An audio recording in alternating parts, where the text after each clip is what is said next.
Bénédiction.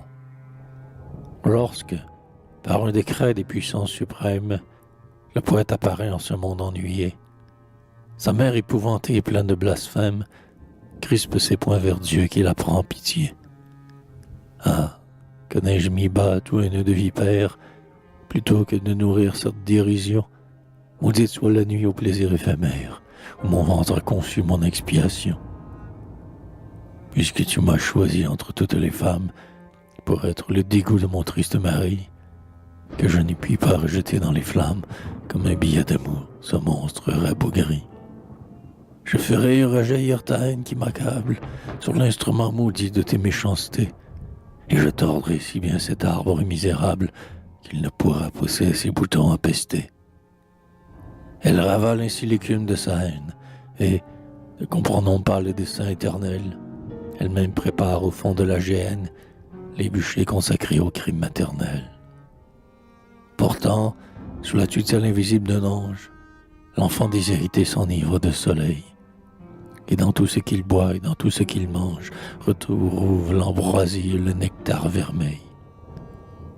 Il joue avec le vent, cause avec le nuage, et s'enivre en chantant du chemin de la croix. Et l'esprit qui le suit dans son pèlerinage pleure de le voir gai comme un oiseau des bois. Tous ceux qu'il veut aimer l'observent avec crainte, ou bien, s'enhardissant de sa tranquillité, cherchent à qui saura lui tirer une plainte et font sur lui l'essai de leur férocité. Dans le pain et le vin destinés à sa bouche, il mêle de la cendre avec des purs crachats. Avec hypocrisie, il jette ce qu'il touche et s'accuse d'avoir mis leurs pieds dans ses pas. Sa femme va criant sur les places publiques.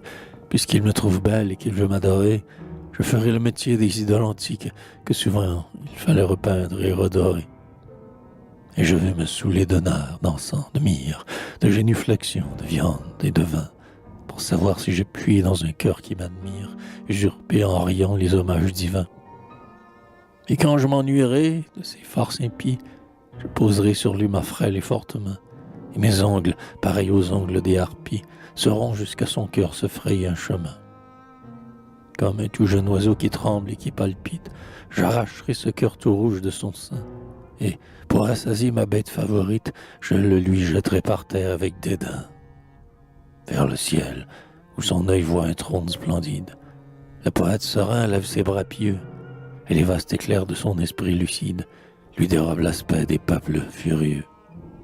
Soyez béni, mon Dieu, qui donnez la souffrance, comme un divin remède à nos impuretés, et comme la meilleure et la plus pure essence qui prépare l'effort aux saines voluptés. Je sais que vous gardez une place au poète, dans les rangs bienheureux des saintes légions, et que vous l'invitez à l'éternelle fête des trônes et des vertus et des dominations. Je sais que la douleur est la noblesse unique, où ne mordront jamais la terre et les enfers, et qu'il faut pour tresser ma couronne mystique imposer tous les temps et tous les univers. Mais les bijoux perdus de l'antique Palmyre, les métaux inconnus, les perles de la mer, montés par votre main ne pourraient pas suffire à ce beau diadème éblouissant et clair. Car il ne sera fait que de pure lumière, puisée au foyer saint des rayons primitifs, et dont les yeux mortels, dans leur splendeur entière, ne sont que des miroirs obscurcis et plaintifs.